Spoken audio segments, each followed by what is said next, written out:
더 낮게, 더 가까이. 임기 후반기를 맞이한 문재인 대통령의 일성입니다. 소통과 협치를 강조했습니다만 야당은 성찰 없는 자화자찬이라고 비판을 내놨습니다. 513조 원 규모의 내년도 정부 예산안 심사가 본격화되면서 야당은 대폭 삭감을, 여당은 제대로 된 나라 살림을 각각 강조하면서 긴장이 형성되고 있습니다. 총선을 앞두고 청와대발 부분 개각 전망이 나오고 있는데요. 보수 통합과 정계 개편의 흐름도 짚어보겠습니다. 오늘 정치와 호장용 김민전 경희대 교수, 이현종 문화일보 논설위원 두 분과 함께합니다. 안녕하십니까? 네, 안녕하세요. 어서 오십시오. 자, 어제 열린 청와대 수석 보좌관 회의, 지난 2년 반을 돌아보고 남은 2년 반을 얘기하는 자리였습니다. 소통과 공감 강조한 문 대통령, 특히 임기 후반기의 중요성을 강조했는데 들어보시겠습니다. 이제 앞으로 남은 절반의 시간이 더욱 중요해졌습니다. 임기 전반기에 씨를 뿌리고 싹을 틔웠다면 임기 후반기에는 꽃을 피우고 열매를 맺어야만 문재인 정부의 성공을 말할 수 있을 것입니다. 국민이 변화를 확실히 체감할 때까지 정부는 일관성을 갖고 혁신, 포용, 공정, 평화의 길을 흔들림 없이 달려가겠습니다. 네, 하반기에는 이제 꽃과 열매를 맺어야 될 때다라고 얘기를 했고, 혁신, 포용, 공정, 평화 네 가지 그동안 계속 강조해왔던 부분이긴 합니다. 그리고 모두 발언 끝부분에 이제 소통 얘기를 했습니다. 폭넓게 소통하고 다른 의견도 귀 기울이겠다 이렇게 얘기를 했는데, 전체적으로 어제 모두 발언에서 하반기에 대한 국정 방향, 운영 방향 얘기했다고 볼 수 있을 것 같습니다. 네, 어떻게 그렇습니다. 보셨습니까? 꽃과 열매를 맺겠다라고 하는 것은 임기 후반기를 맞이하는 각오다 이렇게 얘기할 수 있을 것이고요. 이런 각오는 뭐 누구나 많이 쓰는 흔한 형용어다 이렇게 얘기할 수 있을 겁니다. 네. 고3들도 올해는 꽃과 열매를 맺겠다 이런 얘기들을 많이 하고 있고요. 근데 이제 구체적으로 본다라고 한다면 지금 혁신, 포용, 공정, 평화의 일관성을 가지겠다라고 얘기를 하고 있는데요. 네. 이 각각의 가치들을 정말 효율적으로 지금 잘 실천하고 있는가에 대해서는 여러 가지로 문제 제기를 많이 할 수 있는 것이 사실입니다. 네. 대표적으로 장병규 4차 산업혁명 위원장이 퇴임하면서 한 얘기 중에 하나는 네. 52시간제로는 결코 혁신할 수가 없다. 혁신은 시간제가 아니라 성과제다. 이런 얘기를 한 바가 있고요. 포용의 경우에도 또 여러 가지 얘기를 할 수 있는데요. 그 중에 하나는 지금 대통령이 얘기한 것처럼 의료보험이 확대되면서 저소득층들도 뭐 MRI라든지 그동안에 굉장히 어려웠던 부분들도 다 할 수 있게 된 것은 사실입니다만은 이것의 이제 부작용이라고 한다면 미래 세대는 그 포용의 대상이 아닌 것이 아니냐 이런 얘기도 동시에 할 수 있을 겁니다. 결국 그 적자가 누적되면 그 짐은 다 미래 세대의 몫이 아니냐 이런 얘기를 할 수 있을 것이고요. 공정은 문재인 대통령이 가장 먼저 꺼낸 얘기고요. 가장 뭐 핵심적으로 얘기한 얘기이지만 네. 그럼에도 불구하고 가장 공정에 있어서 뭐 핵심적인 문제였다라고 한다면 대표적으로 민정수석이 그야말로 각종 비리에 휩싸여서 물러나는 이런 일도 있었고 그것에 대해서 검찰을 계속해서 수사를 압박하고 있는 이런 상황들, 이것이 과연 공정하냐 네. 이런 얘기도 사실 가능할 겁니다. 문재인 대통령이 한마디로 얘기해서 무너진 나라를 일으켜 세웠다라고 얘기를 했는데요. 네. 박근혜 정부가 정권이 무너진 것은 사실이지만 나라가 무너졌느냐, 오히려 그때보다도 지금이 좋지 않은 통계들은 나오는 것을 어떻게 하겠는가, 그런 얘기를 할 수 있을 것이고요. 제가 여러 가지 길게 얘기 드린 것은 지금은 그야말로 일관성을 가지는 것이 중요한 것이 아니라 다시 한번 18건을 다시 한번 조이면서 이것이 제대로 간 방향으로 가고 있는가, 그것을 한번 점검해야 될 때가 아닌가 하는 생각을 합니다. 야당에서도 방향의 얘기를 합니다. 이미 차가 뭐 낭떠러지로 가고 있는데 엔진을 계속 더 밟겠다는 얘기냐, 뭐 이런 식으로 비판을 하기도 합니다. 대통령도 이런 얘기를 했습니다. 국민들이 확실한 변화를 체감할 때까지라고 얘기를 했습니다. 그게 지금 현재까지는 좀 미흡하다는 걸 어느 정도 또 인정을 하는 부분일 수도 있겠습니다. 글쎄, 그 이제 아무래도 이제 경제 분야를 좀 강조를 하신 것 그렇겠죠. 같습니다. 네. 특히 뭐 최근에 저는 정말 이 택시를 타보면요, 택시 기사분들이 인간 한마디로 하시는 말씀들이 제발 좀 먹고 살게 해달라는 이야기들, 또 손학규 대표도 이야기했습니다만은 네. 정말 막걸리 한 병 3,000원짜리 사기가 힘들다는 것들, 또 이제 뭐 시내 나가 보시면 알겠지만 상가들이 거의 많이 문을 닫고 있습니다. 네. 자, 그런 것에 대한 문제점들, 또 20, 30대 지금 실업난 이걸 어떻게 해결할 것인가의 문제. 어떤 면에서 보면 이제 진단이 정확해야 사실은 이제 해법이 나오지 않겠습니까? 네. 그럼에도 불구하고 최근에 이제 이 후반기를 들어서면서 청와대 참모들이 내놓는 이야기를 보면 어제 고민정 대변인 같은 경우는 그렇게 이야기를 했어요. 통계는 좋은데 지금 체감을 못하고 있다. 이게 원인은 결국 홍보가 부족해서 그렇다. 이렇게 좀 접근하고 있는 것 같아요. 결국은 상황은 좋은데 국민들이 알지 못해서 느끼지 못하고 있는 거 아닌가라는 게 이제 저는 청와대의 시각이라고 보는데 정말 이런 시각을 갖고 있다면 굉장히 큰 문제라고 봅니다. 왜냐하면 홍보가 안 돼서 느끼는 게 아니라 느끼지 못하기 때문에 결국은 지금 경제가 좋지 않은 거거든요. 결국 경제라는 게 항상 통계의 어떤 기술이라는 게 이야기하지 않습니까? 통계라는 거는 어떤 면에서 보면 전체로 보면 고용률이 늘어났다고 이야기를 할 수 있지만 그러나 핵심적인 경제 이 주체인 30, 40대의 고용률은 굉장히 많이 떨어졌단 말이죠. 그러면 그 사람들을 기본적으로 봐야 될 것인데 자꾸 전체만을 보아라라고 이야기를 한다라면 이것 또한 잘못된 것이거든요. 그러면서 본다면 저는 뭐 좀 전에 말씀도 했습니다마는 결국 이 경제 문제에 대한 진단, 즉 상반기에 해왔던 여러 가지 경제 정책이 왜 잘못됐는지에 대한 어떤 진단부터 저는 정확한 판단이 있어야 된다. 그래야지만이 후반기에 어떤 면에서 보면 좀 새롭게 개혁을 할 수 있지 않겠습니까? 네. 좋은 성적을 못 받았는데 똑같은 방법으로 공부를 열심히 한다고 하더라도 성적이 잘 나오지 않겠죠. 결국은 어떤 면에서 어떤 방법으로 공부를 잘 하느냐 이 방법을 다시 한번 체득하는 데 저는 중요하지 않나 싶습니다.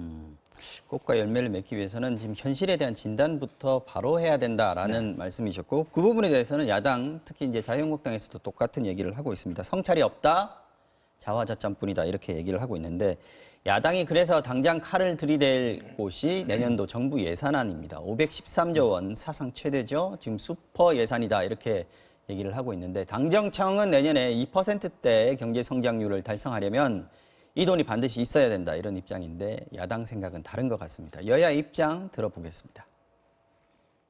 반드시 필요한 민생, 안전, 경제 예산은 살리고 더 키우되 묻지마 과소비 예산은 반드시 삭감하겠습니다. 내일 채무공제, 일자리 안정자금 등 이런 예산들을 깎겠다고 하는 것은 전혀 합리적인 주장이 아닙니다.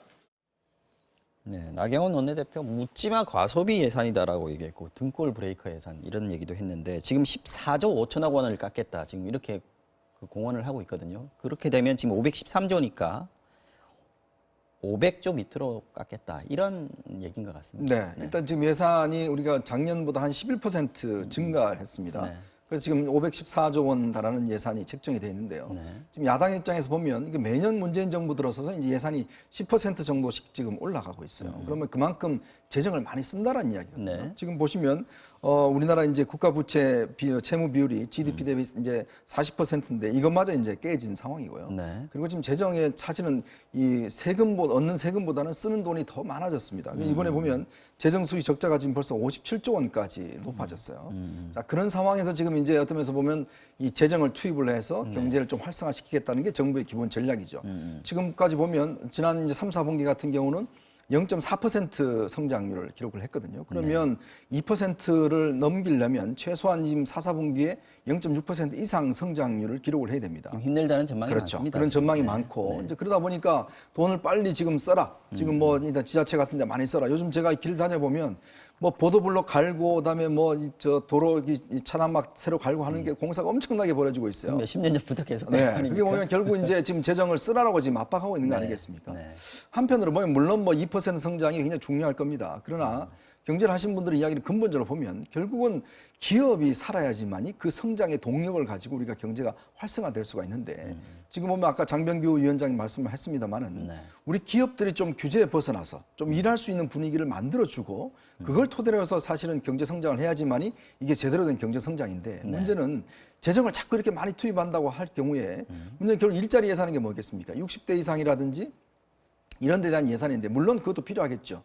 그러나 이것이 어떤 면에서 보면 생산으로 선순환되기 위해서는 사실은 어떤 면에서 보면 근본적으로 기업들을 좀 활성화시키는 전략이 필요한데 지금 이번에 정부의 예산안을 보면 대부분 복지 예산이라든지 또 일자리 예산 또 북한 관계 예산이라든지 이런 것들이 많습니다.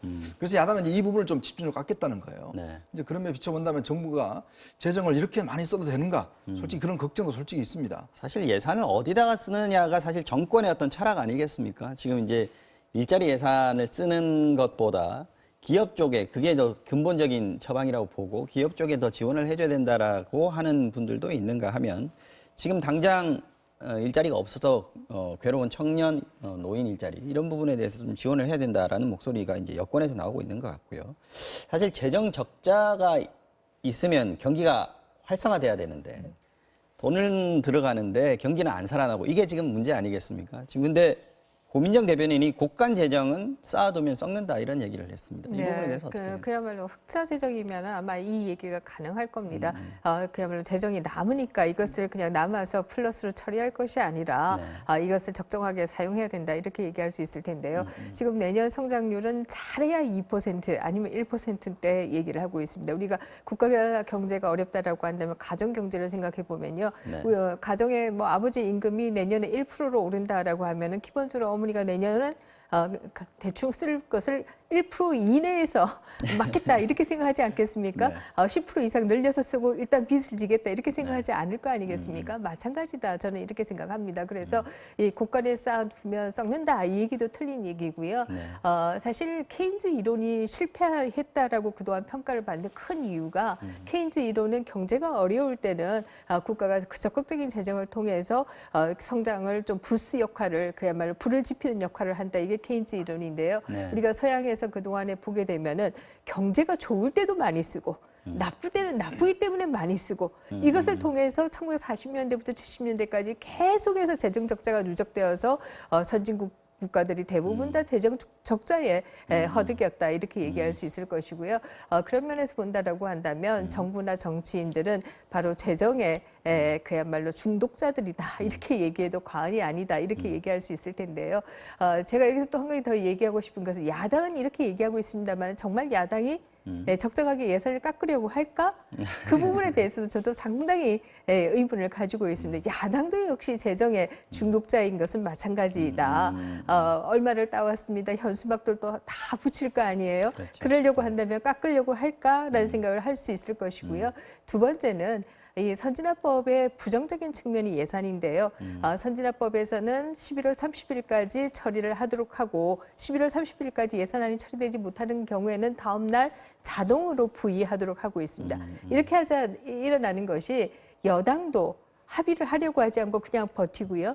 야당도 그냥 정치적인 이슈로만 싸우다가 나중에 손들어 버려요. 그래서 그냥 그 안이 그대로 통과되는 뭐 이런 상황이 쪽지 예산 벌어지고 들어가고요. 있는 벌이고 있고요. 네. 그래서 아마 알겠습니다. 제가 예측을 한다라고 하면 12월 2일이 월요일이어서요. 31일이 아니라 12월 2일 날, 12월 1일이 아니라 2일 날 아마 정부에서 제출한 예산안이 거의 다 그대로 통과되지 않을까 하는 생각을 그렇습니까? 합니다. 알겠습니다.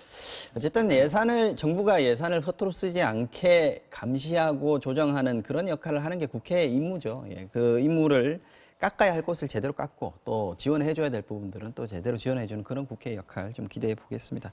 어쨌든 이런 상황에서 어제 청와대 분수대 앞에서 좀 이색적인 장면이 펼쳐졌습니다. 잠깐 같이 화면을 좀 보시면요. 지금 자유한국당의 김도읍 의원이 강기정 정무수석에게 뭔가를 전달을 합니다. 이게 이제 문 대통령이 지난번 5당 대표 만찬 때 황교안 대표한테 보내달라라고 얘기했던 겁니다. 이게 한국당의 정책 모음집, 민부론 또 민평론 이 문서인데 이게 청와대에서는 이렇게 얘기합니다. 한국당에서 이 제시하는 방안들 채택 가능한 게 있으면 한국당에 미리 알려주겠다 이렇게 얘기했는데 이거 어떻게 보십니까? 참 어색한 장면이지 않습니까?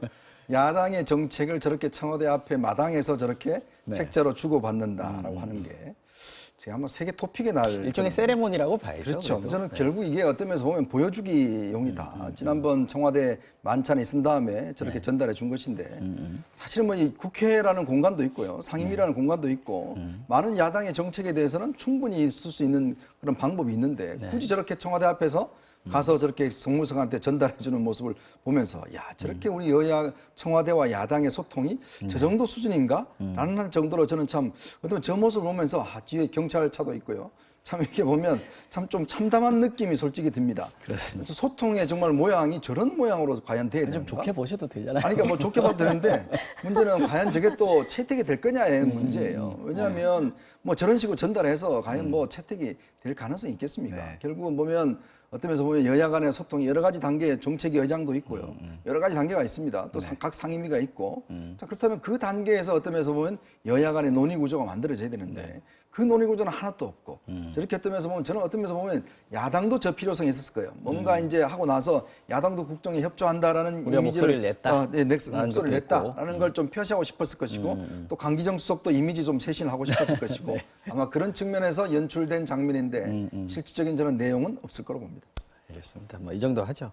자, 임기 후반기에 총선이 이제 5개월이 앞으로 다가왔습니다. 개각 분위기가 지금 모락모락 피어오르고 있는데 노영민 비서실장이 지난번에 10일 날 기자간담회를 했었죠. 이때 얘기한 것이 당에서 요구하고 본인이 동의한 분들 내년 총선에 놓아드려야 한다라고 얘기를 했었는데 노 실장의 이 발언이 지금 조금씩 이제 움직임이 있는 것 같습니다. 지금 뭐 개각 얘기도 나오고 개편 얘기도 나오고 있습니다. 가장 큰 이제 관건은 결국 이제 이낙연 총리의 그렇죠. 거취를 어떻게 할 것이냐에 대한 문제겠죠. 네. 근데 이건 조금의 온도차가 있는 것 같습니다. 지금 이해찬 대표 체제에서 당권파들은 조금 시큰둥한 측면이 있어요. 뭐 이낙연 총리는 지금 하는 대로 열심히 이 내각을 이끌어줘야 된다라는 반응이고 또 일각에서는 빨리 와줘야 된다라는 또 반응도 있어요. 이제 묘한 어떤 권력 간의 어떤 다툼이 조금 있는 것 같습니다. 왜냐하면 내부에서. 이낙연 총리가 일단은 만약에 당으로 올 경우는 뭐 공동선대본부장을 하겠죠. 네. 그러다면 급격히 아마 권력의 중심추는 차기 대선 후보로 쏠릴 겁니다. 그리고 왜냐하면 지금 뭐 이해찬 대표는 이미 출마 안 하시겠다고 네. 공언한 네. 상황이기 때문에 네. 권력이라는 게 그렇지 않습니까? 항상 미래를 보고 사람이 몰리게 돼 있거든요. 그렇게 될 경우에 급격히 이해찬 대표의 권한이 떨어질 수 있다. 네. 즉 공천권도 떨어질 수 있기 때문에 당권파들 입장에서 보면 최대한 늦게 오더라도 늦게 와야 된다.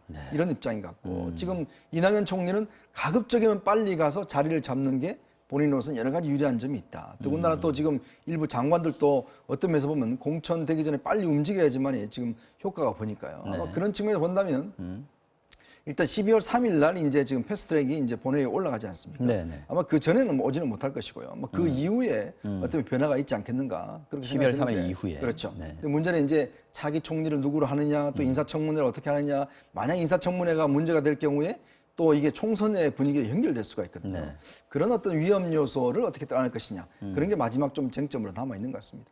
지금 법무부 장관은 개각을 해야 되는 상황이고요. 근데 쉽지 않다라고 지금 청와대에서도 얘기를 하고 있고 그 외에 지금 총선 때문에 놓아드려야 할 사람들 어떤 분들이 있을까요? 뭐 놓아드린다는 보다는 나가고 싶은 사람이 꽤 많죠. 못 붙잡는 사람들. 왜냐하면 뭐 국회의원 출신들 입장에 보면 김현미 국토부 장관이나 네. 이훈혜 지금 교육부 장관이나 또 이런 분들을 보면 지금 지역구에 빨리 지금 달려가고 싶을 것이고 네. 청와대 강기정 수석을 비롯해서 수석들도 마찬가지고요. 네. 이미 지금 사실 청와대 출신들이 이제 출마하려고 나와 있는 분들이 거의 50명에 가깝습니다. 그러니까 행정관, 뭐 비서관 다 포함해서 네. 근데 그런 건 마찬가지로 어떤 면에서 보면 권력이 이제는 이제 차기 대선을 향해서 가지 않습니까? 그러면 결국 이제 자기의 어떤 정치적 위치를 잡는 게 중요해요. 네. 그 뭐냐면 이 정권의 어떤 면에서 보면 이제 뒷배경, 이 정권의 어떤 이 힘을 얻기 위해서는 결국 이번 총선에 출마를 해야 되는 것이거든요. 뭐이 기회밖에 없다고 생각할 텐데 문제는 그렇게 되면 정부나 청와대의 공백이 굉장히 클 겁니다. 이제 그걸 어떻게 할 것이냐가 이제 마지막 관건으로 나가고 있는데 지금 뭐 윤건영 지금 뭐 국정상황실장까지 나간다고 하니까 청와대는 굉장한 대폭의 아마 인사가 있지 않을까 하는 생각이 듭니다. 노영민 비서실장이 그 탕평 개각 얘기도 좀 꺼낸 모양입니다. 이 탕평 개각이 지난번에 뭐 초반에 뭐 4명, 7명 얘기가 지금 나왔는데 지금 이번에 탕평 개각이 이루어질 가능성이 있을까요? 좀 불가능하다고 보는 게 많지 않나요? 네, 그렇습니다. 아마 국회의원을 야당 국회의원들까지도 포괄한 내각을 꾸리겠다라고 하는 것은 뭐 전혀 불가능할 것이다. 지금 야당 쪽은 아니다. 탕평이라고 해도. 왜냐하면 여당 의원들도 지금 다 선거에 나가겠다고 장관하고 있는 분들도 나가겠다고 하는 반에 야당 의원들이 거기에 들어갈 사람들은 없지 않을까 네. 이런 생각을 할 수 있고요. 다만 좀 이념의 색깔이 옅은 전문가들이나 아니면은 뭐 관료들 가운데에서 대거 입각하는 것은 뭐 가능할 수도 있을 예를 것이다. 들어서 이낙연 총리가 당으로 돌아가면 진영 장관이 총리로 기용될 것이다 하는 얘기가 나오는 것은 탕평으로 볼 수 있다 이렇게 보십니까? 저는 그렇게 보지는 않습니다. 왜냐하면 진영 장관의 경우에는 물론 뭐 자유한국당의 전신에서 의원도 지내고 했습니다만은 그럼에도 불구하고 이미 더불어민주당 용산에서 출마한 의원이지 않습니까? 그런데 이것을 탕평이다 이렇게 얘기는 하기는 어려울 것이고요. 다만 아마 전문가들 가운데서 이념 색채가 조금 옅은 분들은 입각할 수 있지 않을까 이런 생각을 합니다. 전문가들 가운데 약간 보수 진영이라고도 할 수 있을 만한 분들을 모셔오는 그런 방향의 탕평 이런 얘기들을 할 수 있을 것 같다라는 얘기입니다. 오신환 대표가 이렇게 얘기했습니다. 청와대가 야당 인사 7명 안팎에 입각을 제의했다가 안 됐다는 게 확인됐다. 이게 이제 과거의 얘기입니다. 그렇죠?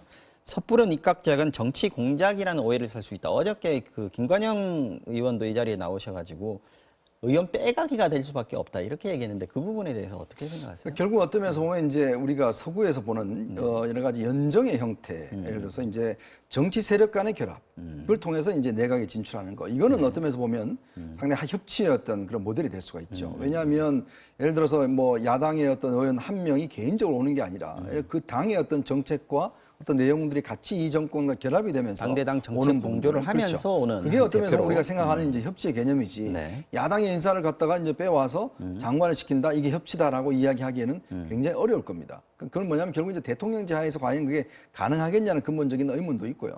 왜냐하면 그렇기 때문에 이제 지금 오신환 원내대표 이야기처럼 이런 식으로 한 사람 한 사람씩 빼내가면 자 우리는 협치를 하고 있는데 왜 당신들은 협조하지 못해 이렇게 또 이야기를 할 수가 있는 거거든요. 그렇기 때문에 아마 이런 방식은 힘들 거예요. 아까 그래서 말씀하셨듯이 좀 더 우리 사람이 아닌, 즉 예를 들어서 정말 그동안 어떤 확실한 이 사람은 친문이다, 뭐 문재인 대통령의 측근이다 이런 사람이 아니라 네. 그동안 봤을 때 이 사람은 좀 전문가고 좀 중립적이다, 또 능력 있는 분이다 이런 분들을 좀 기용하는 거 저는 그게 최선이지 않는가 싶어요. 이제 그런 어떤 차원에서 이제 이루어지는 개각이 중요하고 네. 또 하나는 우리가 이제 청와대 정부라고 그러지 않습니까? 내각에 아무리 좋은 사람이 들어와도 지금 국정 운영을 보면 모든 게 청와대 중심입니다. 그러면 청와대에 있는 참모들과 실장들을 어떻게 하느냐 저는 이게 제일 핵심 관건 같아요. 저는 지난 주말에 일요일 날 3명의 그 실장들이 기자회견을 하는 걸 보면서 네네.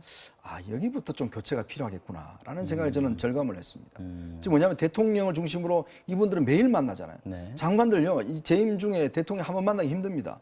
독대하기 힘들어요. 네. 자, 그럼 매일 만나는 분들이 어떤 면에서 보면 좀 유연하고 어떤 좀 말 같으면 좀 여러 가지 실용적인 분들이 들어간다면 대통령도 많이 바뀌죠. 그런 면에서 본다면 저는 노영민 실장이나 정영 안보실장, 김상조 그다음에 정책실장 이분들의 거치 문제가 오히려 고민되는 게 청와대 빠르지 않겠나 참모진의 싶습니다. 탕평 인사가 적용됐으면 좋겠다라는 의견이시네요.